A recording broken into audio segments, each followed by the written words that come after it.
அதாவது குதிரை பேரம்னு வந்து 2-3 நாளாக ஒரு பேச்சு போயிட்டுருக்கு.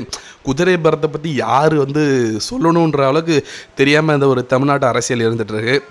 ஃபர்ஸ்ட் ஆஃப் ஆல் வந்து பிரேமலதா விஜயகாந்த் வந்து திரும்ப வாயை விட்டு திரும்ப எல்லாரும் போட்டு செருப்பை கட்டி அடிக்காத வரியா சோசியல் மீடியாவில் போட்டு பொழந்துட்டு இருக்காங்க.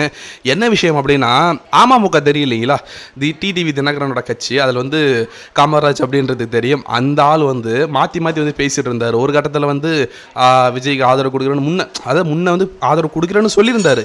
அதுக்கப்புறம் வந்து டிடிவி தினகரனுக்கு பயந்துட்டு அதெல்லாம் நான் பண்ணலன்னு சொல்லிட்டு இருந்தார். ஆனால் சட்டப்பேரவையில் வந்து தளபதி விஜய்க்கு ஆதரவு கொடுக்குறோம், இன்னைக்கு கொடுப்போம், நாளைக்கு கொடுப்போம், 5 வருஷம் கண்டினியூவாக வந்து விஜய்க்கு கொடுப்போம், அவர் நல்லாச்சு கொடுப்பாரு, மக்கள் வந்து நிறைய நம்பிக்கை வச்சுட்டு இருக்காங்க தளபதி விஜய் மேலே அப்படின்னு வந்து ஒரே போடா வந்து போட்டிருந்தாரு. இது வந்து டிடிவி தினகரனுக்கே வந்து ஷாக் ஆகிடுச்சு. என்ன ப்ரோ ஏஐன்னு சொல்லியிருந்தீங்க, அந்த வீடியோவில் இருந்தது ஏஐன்னு சொல்லியிருந்தீங்க, இப்போ நேரடியாகவே உங்களுக்கு இவ்வளோ பெரிய செருப்படி கொடுத்துட்டாருன்னு வந்து சோசியல் மீடியாவில் வந்து பொழந்துருந்தாங்க. கட்சியை விட்டு நீக்கியிருந்தாங்க. அதன் பிறகு பிரேமலதா விஜயகாந்த் வந்து சட்டமன்றத்திலேயும் வந்து பேசியிருந்தாங்க. குதிரை பேரம் நடந்த மாதிரி இருந்துச்சு, அதனால் என்கிட்ட இருக்க 100 தொகுதி, என்கிட்ட இருக்க 100 எம்எல்ஏ சப்போர்ட் கொடுக்கல, சாரி ஒன்று ஒத்த ரோசா மாதிரி ஒன்று சீட்டு வச்சுட்டு இருந்தாங்க. பிரேமலதா விஜயகாந்த் 234 தொகுதியில் ஒத்த சீட்டை வச்சுக்கிட்டு இவங்க பண்ணுற அலப்பறை இருக்கே, என்ன அந்நியாரே, இதெல்லாம் இந்த அசிங்கமாக இல்லையா உங்களுக்கு அப்படின்ற மாதிரி தான் சோசியல் மீடியாவில் பொழந்துட்டு இருந்தாங்க. அவங்க சொன்னாங்க குதிரை பேரம் நடந்த மாதிரி எனக்கு தோணுச்சு, அதனால் ஆதரவு கொடுக்கலன்னு. உங்களுடைய ஆதரவு ஃபஸ்ட்டு யார் கேட்டான்னு தான் வந்து சோசியல் மீடியாவில் எல்லோரும் போட்டு இவங்கள வந்து புழக்க ஆரம்பிச்சிட்டாங்க. ஆனால் திரும்ப என்ன சொல்லிகிட்டு இருக்காங்க, அறிக்கை விட்டுருக்காங்க. அந்த அறிக்கையில் வந்து குதிரை பேரம் நடக்கலன்றது வந்து விஜய் வந்து நிரூபிக்கணும். ஆமாம், எங்களுக்கு இதான் வேலை, நாங்கள் தப்பு செஞ்சோம், நாங்கள் இந்த மாதிரி விஷயங்கள் பண்ணோன்னா நீ தான், அதாவது ஒருத்தவங்க மேலே குற்றச்சாட்டை வச்சாங்கன்னா குற்றச்சாட்டை வச்சவங்க தான் வந்து அவங்க தப்பு பண்ணியிருக்காங்கிறத நிரூபிக்கணும்.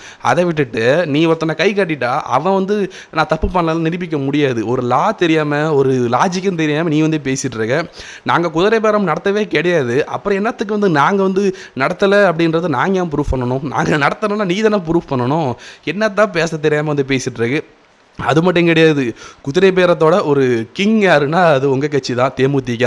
ஏன்னா பொட்டி உங்களே வந்து பொட்டியில் தான் பெட்டியில் தான்னு சொல்லுவாங்க. ஏன்னா பெட்டியில் தானே உங்களை ஏன் சொல்கிறாங்கன்னா, நீங்கள் வந்து இந்த கூட்டணி அறிவிக்கிறதுக்கு முன்னாடி வந்து ஒரு பக்கம் திமுகவுக்கு போவீங்களா அதிமுகவுக்கு போவீங்களா, ஏன்னா போல எலெக்ஷனில் அதிமுகவில் இருந்தீங்க, இந்த எலெக்ஷனில் வந்து திமுக வந்துட்டீங்க, பொட்டி வாங்கிட்டு தான் வந்து திமுகவுக்கு வந்தீங்க, ஸ்டாலின்ட்ட பொட்டி வாங்கிட்டு தான் அந்த கட்சிக்கு வந்தீங்கன்னு வந்து உங்களை வந்து சொல்லிட்டு இருக்காங்க. அப்போ நீங்கள் நிரூபிங்களா பார்ப்போம், நான் பொட்டி வாங்கலன்ட்டு. ஒரு கார் வந்து ஸ்டாலின் தான் கொடுத்துருந்தார், அந்த காசை வச்சு வாங்கினீங்க பொட்டி வாங்கி அப்படின்னு சொன்னாங்களே, அந்த கார் வந்து நீங்கள் பொட்டி வாங்கின காசில் வாங்காமல் உங்கள் சொந்த காசில் தான் வாங்கினீங்க, வந்து நீங்கள் நிரூபிங்களா பார்ப்போம் அப்படின்னு உங்களை கேள்வி கேட்டால் உங்களோட பதில் என்னன்றதை வந்து யோசிச்சு பாருங்கள். சொல்லலாம், குதிரை பேரன்றதெல்லாம் உங்கள் கட்சியோட ஒரு அடிப்படை கொள்கையாக வச்சுட்டு இருக்கீங்க. பொட்டி வாங்குறது, கட்சி மாறுறதுலாம் எங்களுக்கு அந்த அவசியம் தேவையில்லை. ஒத்தாளாக நின்று சிஎம் ஆகிட்டார் எங்கன்னு.